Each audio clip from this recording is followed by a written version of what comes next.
मेरा नाम group captain doctor कुंवर जयपाल सिंह चौहान है। जब ये कारगिल का युद्ध हुआ था, बाइस्कोप पे जब मूवीज वगैरह नहीं होती थी, स्वर्ग से भी सुंदर यहाँ था। हमारी सोच खराब होती है अगर उसे। सो हे गाइस, आज हम लोग एक नए कैफ़े में, रेस्टोरेंट में, या अभी ये सर हमें बताएंगे कि इसको डिटेल में कि ये क्या चीज़ है बेसिकली। तो अभी हम लोग यहाँ पे कुछ खाने रुके थे आगरा में। तो सबसे पहले इंट्रोडक्शन लेते हैं सर का। सर आपका नाम? मेरा नाम ग्रुप कैप्टन डॉक्टर कुंवर जयपाल सिंह चौहान है। मैं एफओ से रिटायर्ड ऑफिसर हूँ। Okay, that's great. मतलब आप इतना सर्व किया है अपने इंडिया को, कंट्री को। तो इस रेस्टोरेंट को खोलने का क्या पर्पस था? मतलब what's the main motive of yours कि इसको ओपन करें? That's a very good question. When I was getting retired, जब मैं रिटायर हो रहा था, तो मैंने और मेरी वाइफ ने सोचा कि हम रिटायरमेंट के बाद करें क्या, क्योंकि परमपिता परमात्मा की बहुत बड़ी कृपा है कि उसने हमें ये हाथ और पैर जो है दिए हुए हैं, और इनका अगर हम उपयोग नहीं करते, जब तक कि ये चलते रहें, तो ये भी एक पाप है। और जिन लोगों के पास ये चीज़ नहीं है, उनमें हमें कुछ फ़र्क नहीं रह जाता। क्योंकि रिटायरमेंट अदरवाइज़ क्या है, आपको पेंशन मिल रही है, काफ़ी मिल रही है, 2 लोगों के लिए बहुत है, परिवार को चलाने के लिए बहुत है। लेकिन उससे होता क्या कि हम घर पे सो रहे हैं, सुबह नाश्ता किया, तो ये यूटिलाइजेशन ऑफ जो परमात्मा की जो नेमत है, ये नहीं होती। तो विचार आया कि अगर हमें अपने लिए नहीं चाहिए, तो हम समाज के लिए कुछ कर सकते हैं जब तक ये चले। तो हमने सोचा कि हमारे पास काफ़ी ये एंटीक्स वगैरह अवेलेबल थे, तो हमने कहा हम ऐसा रेस्टोरेंट एक खोलते हैं जिसके अंदर की खाने के लिए, जब यूथ स्पेशली आए, उनको हमने टारगेट किया। यूथ जब अंदर घुसे तो ऑटोमेटिकली वो देशभक्ति की भावना से ओतप्रोत हो जाए, उसको कहने की ज़रूरत ना पड़े। सेकेंडली, यहाँ जब खाना खाए उसके बाद जब यहाँ से निकले तो एक कुछ कर गुजरने की तमन्ना लेके दिल के अंदर जाए। तो ये एक हमारा कंट्रीब्यूशन होगा सोसाइटी के लिए। साथ में हमने जो है important ethics of food industry, उसके थोड़ा एक्सप्लेन करोगे? मतलब इम्पोर्टेंट एथिक्स के अंदर हमारा क्या क्या चीज़ आती है? ओके, देखिए, जब यहाँ पर कोई अपने बच्चों को लेके या व्यक्ति आता है, तो कुछ पल के लिए अपना जीवन हमारी हथेली पर रखता है, क्योंकि food is a important element. तो हम उसे क्या परोस रहे हैं? तो इसलिए हमने यहाँ क्या किया हुआ है, सारा जो हमारा स्टाफ है उसका हर महीने हम मेडिकल कराते हैं, उसकी खून की जांच, उसके यूरिन की जांच, डॉक्टर आता है, कोई से कम्युनिकेबल डिजीज तो नहीं है, और अगर किसी को डिजीज है हम उसको बाहर नहीं फेंकेंगे, वो हमारे परिवार का सदस्य है। दूसरे काम में लाएं, पर फूड हैंडलर नहीं रहेगा जब तक कि वो ठीक होके नहीं आ जाता। मतलब बिल्कुल सही बात है। लाइक मैं खुद फूड इंडस्ट्री से बिलोंग करता हूँ। मतलब मैं बहुत टाइम से फूड की वीडियोस बनाता आ रहा हूँ। तो hygiene is the most important thing in food basically. मेरे को ऐसा फील होता है। टेस्ट भी मैटर करता है, बट हाइजीन उससे भी ज़्यादा मैटर करता है। क्योंकि अगर हम किसी को, आपने एक बात बहुत अच्छी बोली कि कोई भी आपके पास आ रहा है, वो आपको 2 पल अपनी ज़िंदगी के दे रहा है, और दैट इज़ वेरी ट्रू। अगर यहाँ से खाना खा के जाए, वो बीमार पड़ जाए, तो दैट इज़ नॉट सेफ। तो उसका मुझे बहुत अच्छा लगा। और अभी आपने बात करी कि आपकी जो सारी चीज़ें लग रही हैं वो सब आपके पास ही थी, या मतलब ये जो मैं देख रहा हूँ पीछे आपके, वो कैसे, मतलब ये कैसे, ये कहाँ की है? उसमें नेम भी कुछ लिख रहे हैं। ये थोड़ा सा चल के बात करते हैं जगह। ओके। ये जो है बाइस्कोप है, जब मूवीज वगैरह नहीं होती थी, तो उस समय गली में, गांव में लोग लेके जाते थे, ऊपर रिकॉर्ड चलता था। ये रिकॉर्ड है, रिकॉर्ड चलाते थे, और इसके अंदर स्टिल जगह जगह की फोटोज वगैरह बाइस्कोप था। तो ये आप ही का है? मतलब ये मेरा अपना, मतलब ये वर्किंग था जब हाँ, आप यूज़ करते थे? बिल्कुल, अभी भी वर्किंग है। अच्छा, अभी भी वर्किंग है। ये जो है, ये छड़ी है, ये सुपारी जो होती है, बीटल नट्स, ये उसकी है। ये अच्छा, मतलब सुपारी की बनी हुई है? सुपारी की बनी हुई है। ये कॉइन्स अगर देखें तो ये स्लेव डायनेस्टी और मुगल डायनेस्टी के हैं, और ये किस तरीके से आना से पैसे में धीरे धीरे ईस्ट इंडिया कंपनी से स्वतंत्र भारत तक किस तरीके पैसे में कन्वर्ट हुआ है, वो है। ये इंडियन प्रिंसली स्टेट्स, और ये commemoration coins on various occasions जो गवर्नमेंट वो करती है।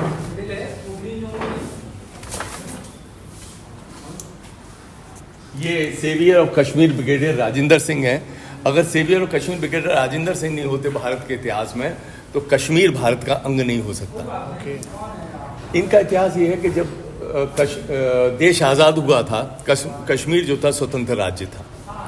महाराजा हरि सिंह के 75% जो ऑफिसर्स और सोल्जर्स थे वो या तो पाकिस्तान चले गए और या उन्होंने क्या किया, कबायलियों के साथ मिलकर, पाकिस्तान रेगुलर्स के साथ मिलकर कश्मीर पर अटैक कर दिया।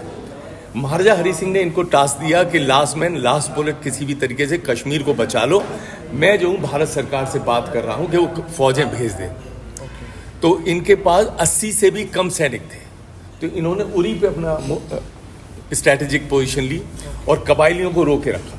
5 दिन तक भूखे प्यासे 80 से भी कम लोगों के साथ में, और हथियार भी इनके पास ना के बराबर थे। लड़ते रहे, रोज इनके लोग कम होते रहे, लास्ट डे अकेले रह गए 5वें दिन, और इनके काफ़ी बुलेट इंजरीज थी। तो इन्होंने सोचा कि मैं भी नहीं बचूंगा, तो ग्रेनेड से उरी का ब्रिज तोड़ दिया ताकि उनका मूवमेंट जो है स्लो हो जाए। राइट। और यही हुआ, टाइम बाय करने के लिए भारतीय फौजें आ जाएं। तब तक भारतीय फौजें आ गई थी। ये अप्रॉक्स किस सन की बात होगी? ये जब देश हमारा 47 में आज़ाद हुआ। ओके, ठीक है, थोड़ा आगे चलते हैं। ये चूल्हा चक्की, ये जो है ये मैन्युस्क्रिप्ट है। ये सेंट जॉन्स कॉलेज आगरा में चलती थी, और जिनकी है उनकी फोटो पीछे लगी हुई है, मैं अभी आपको दिखाता हूँ। ये जो है बांसुरी है। ये बांसुरी मुंह से बजाई जाती है, लेकिन ये बांसुरी मुंह से नहीं बजाई जाती, इसको हवा में स्विंग करके बजाते हैं। हवा में हिलाएंगे तो इसके आवाज बिल्कुल बहुत सुंदर निकलती है।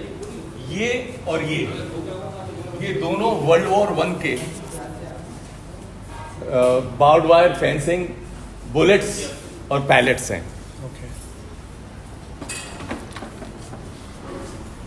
ये जो है स्टोव है, बत्तियों से चलने वाला, ऊपर ट्रांजिस्टर्स और टेप रिकॉर्डर रखा हुआ है।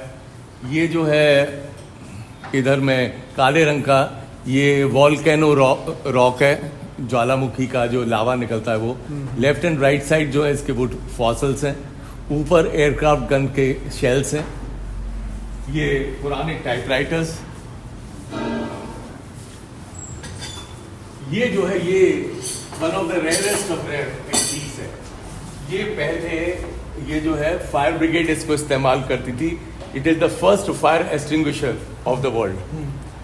इसमें क्या है कि जब ये पानी के पंप नहीं थे तो यहाँ पे पीछे ग्रूव्स आप देख रहे हैं, इसमें क्या करते थे, एक मंजिल इसको लेके ऊपर चले जाते थे और पाइप को इसमें लगा देते थे। दूसरा एंड जो है नीचे, एक मंजिल नीचे पानी के सोर्स में डाल देते थे। तो एक मंजिल पानी को लिफ्ट करता था, एक मंजिल ऊपर फेंक देता था। इसको हाइड्रोनेट बोलते थे। ये ट्रांजिस्टर है, ये अफगान कैमरा है, और इसको रोड साइड कैमरा भी इसको बोला जाता था। इसके अंदर खूबी इसकी ये थी कि ये टेक्नोलॉजी, पहले वो प्लास्टिक वाले नेगेटिव्स भी जब नहीं थे, सिर्फ फोटो पेपर हुआ करते थे, तो पेपर पर ही नेगेटिव बनाया जाता था। इसके अंदर ही केमिकल रहते थे, इसी को रोड के सड़क के किनारे वॉश करते थे और उसी से पॉजिटिव बनाया जाता था। ये भी उसी तरीके का कैमरा है। ये जो आप फ्लैश गन देख रहे हैं ऊपर, उस समय टेक्नोलॉजी इतनी एडवांस नहीं थी, तो इसमें क्या किया जाता था, एक बल्ब एक शॉट में इस्तेमाल किया जाता था। एक फ़ोटो खींची, बल्ब को निकाल के फेंक दिया तो इसका फ्लामेंट जल जाता था। अब आपको मैं ये भी एक रेयर चीज़ दिखाऊं। ये पहले फोन्स डायलिंग सिस्टम था, ऊपर पुश बटन सिस्टम था ऊपर जो रखा हुआ है।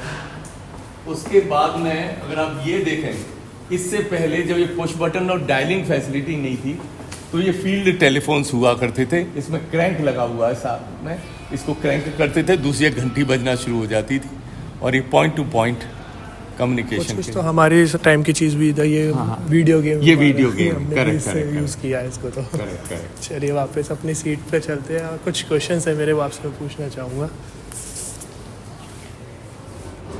ये भी रेयर एंटीक है। ये जो है स्प्रिट से चलने वाला हुआ है पंखा।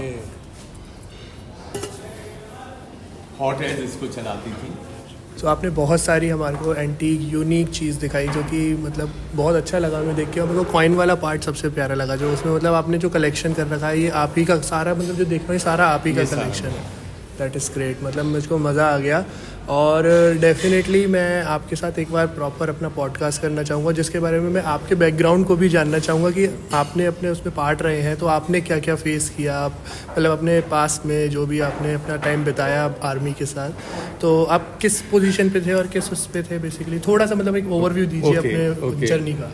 मैं जो था एयरफोर्स में ग्रुप कैप्टन, जो कि आर्मी में कर्नल के बराबर होता है, उस पोस्ट पे रिटायर हुआ। मैं प्रेसिडेंट अवार्डी हूँ, गवर्नर्स गोल्ड मेडल मुझे मिल चुका है। मेरे 8 वर्ल्ड रिकॉर्ड हैं और मैं वर्ल्ड के टॉप 100 वर्ल्ड रिकॉर्ड होल्डर्स में मेरा नाम है। साथ में कवि भी हूँ। तो एक कविता के साथ हम इस वीडियो को ख़त्म करना चाहेंगे, तो एक कविता आपकी तरफ से हमारे। ओके, मैं छोटा सा बोलता हूँ।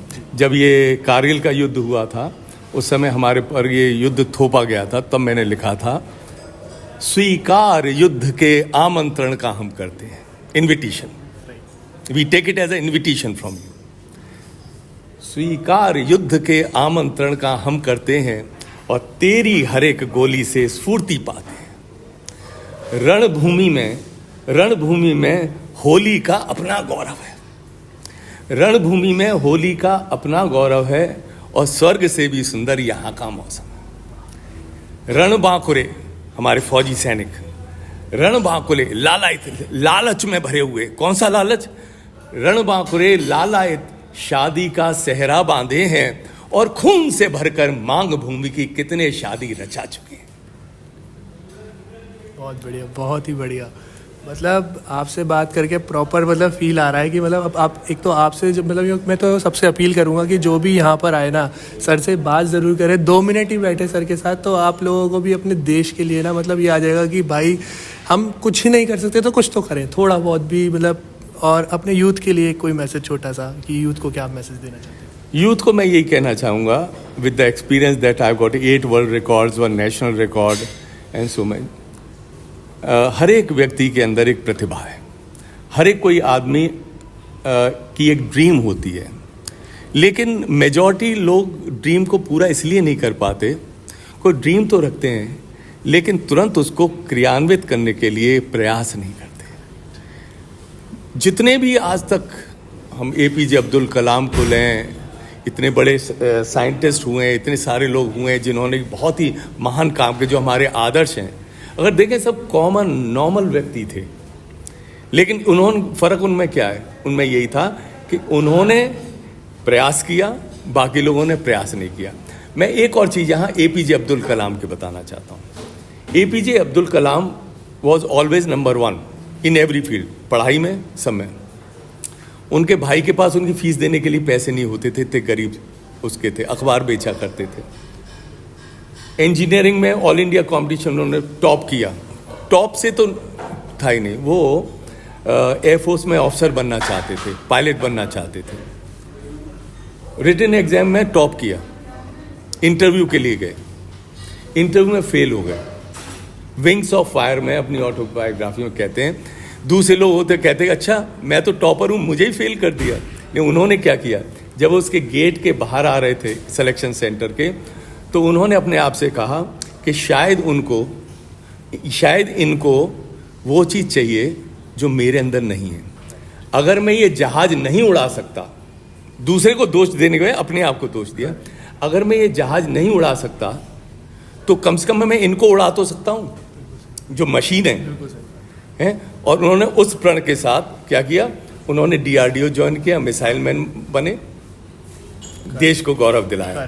तो कोई व्यक्ति अगर इस तरीके से अपने प्रण लेता है, चैन ले लेता है, जैसे कि पानी जो है प्रवाह होता है, फेलियर्स होंगे, लेकिन क्या होना चाहिए, जैसे नदी का पानी अगर आगे आप कोई रुकावट डाल दें तो क्या करेगा, थोड़ी देर तो वहाँ रुकेगा, लेगा, फिर दूसरी साइड से निकल के मंजिल लेकिन वही होगी। तो जैसे कि मैंने भी पढ़ा है थोड़ा सा कि फेल की जो हमारी फुल फॉर्म होती है, that is not the final attempt of learning, it's a right, it's a first attempt in a learning. So thank you so much sir, आपने अपना टाइम दिया। It's like honour for us also कि आपसे हम लोग मिले, और definitely आपके साथ एक प्रॉपर हम पॉडकास्ट शूट करेंगे जब आप और मैं होंगे, और बहुत सारी बातें होंगी और बहुत सारे क्वेश्चन होंगे। सो thank you so much sir.